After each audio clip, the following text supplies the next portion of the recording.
بسم اللہ الرحمن الرحیم۔ محترم سامعین، آج کے درس کا پہلا سبق ہے حدیث کا پیغام۔ یہ بات تو ہمیں معلوم ہے کہ عام حالات میں کون اللہ کا شکر گزار ہے یا نہیں، یہ جاننا اتنا مشکل نہیں ہوتا۔ جب حالات آدمی کے مرضی کے مطابق ہوں تو بظاہر ہر آدمی ہی شکر گزار ہوتا ہے۔ پتہ دو حالتوں میں چلتا ہے۔ نمبر 1، کوئی آزمائش، سختی، بیماری، مصیبت آ جائے، اس وقت پتہ چلے گا کہ اللہ کا شکر گزار ہے یا نہیں۔ اگر صبر کرتا ہے اور اللہ سے شکوہ شکایت نہیں کرتا بلکہ اللہ سے راضی رہتا ہے تو یہ اللہ کا شکر گزار بندہ ہے۔ دوسری حالت ہے نعمتوں کی۔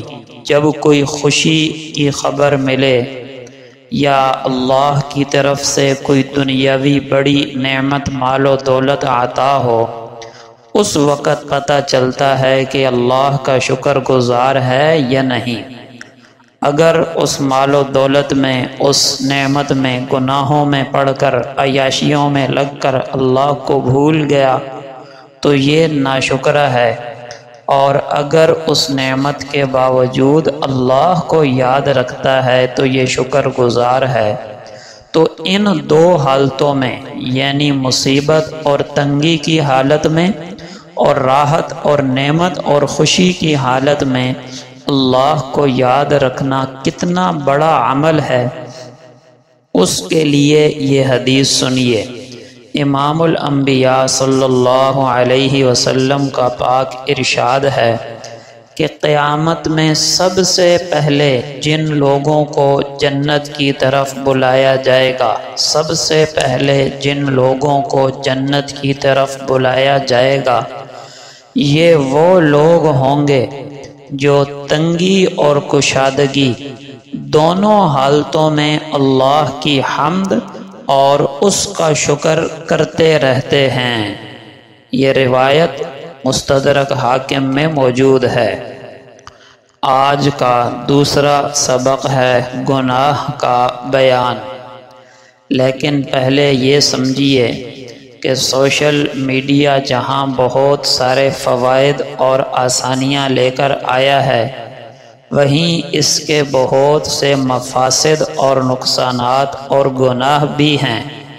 ایک خرابی اور نقصان یہ ہے کہ بسا اوقات ویوز لینے کے چکر میں اور اپنی ویورشپ بڑھانے کے چکر میں بغیر سوچے سمجھے کسی کے بارے میں سنی سنائی خبر چلا دی جاتی ہے کہ سب سے پہلے یہ بات میں بیان کروں تاکہ میری شہرت ہو اور میری پوسٹ پر ویوز زیادہ آئیں، اس بات کی پرواہ کیے بغیر کہ اس خبر کی وجہ سے کسی کی عزت خراب ہو سکتی ہے، کسی کی پگڑی اچھالی جا سکتی ہے اور کسی کا دنیاوی نقصان ہو سکتا ہے، بس اپنے ذاتی مفاد کے لیے بغیر سوچے سمجھے خبر آگے چلتی کر دی جاتی ہے۔ تو یہ سوچے سمجھے بغیر اور تحقیق کیے بغیر خبر آگے چلتی کرنا بھی گناہ ہے، جس کو بہت سے مسلمانوں نے گناہ کی فہرست سے ہی خارج کر رکھا ہے۔ ہاں، سوشل میڈیا پر مثلاً فیس بک وغیرہ پر کوئی مستند پیج ہے اور اس مستند چینل سے اور قابل اعتماد پیج سے کوئی خبر نشر ہوتی ہے تو آپ اس پر اعتماد کر کے اس خبر کو، اس بات کو آگے پھیلا سکتے ہیں۔ لیکن اگر اس چینل یا اس پیج کے مستند ہونے یا نہ ہونے کے بارے میں تردد ہو تو اس کی پوسٹ آگے پہنچانے اور شیئر کرنے سے بچنا چاہیے۔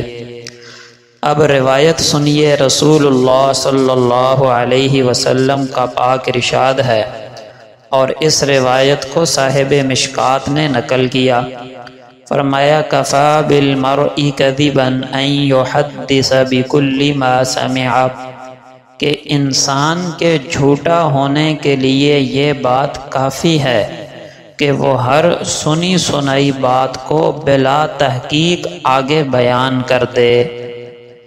آج کا تیسرا سبق ہے ایک اہم عمل۔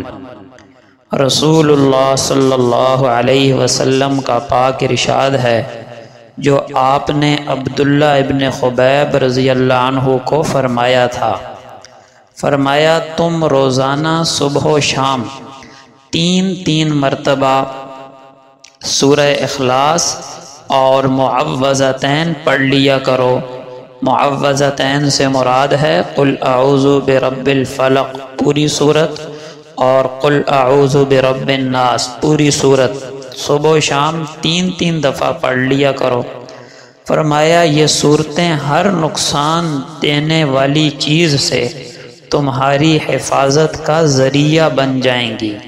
یہ روایت جامع ترمذی میں موجود ہے۔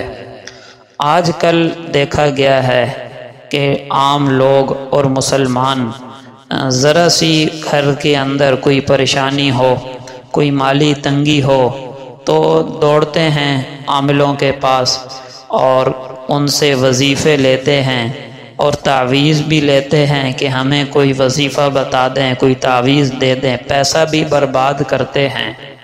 لیکن مصیبت یہ ہے کہ آقا علیہ السلام کے بتائے ہوئے وظائف اور اعمال کرنے کے لیے تیار نہیں ہیں۔ یہ کتنی بڑی حماقت، نادانی اور جہالت ہے۔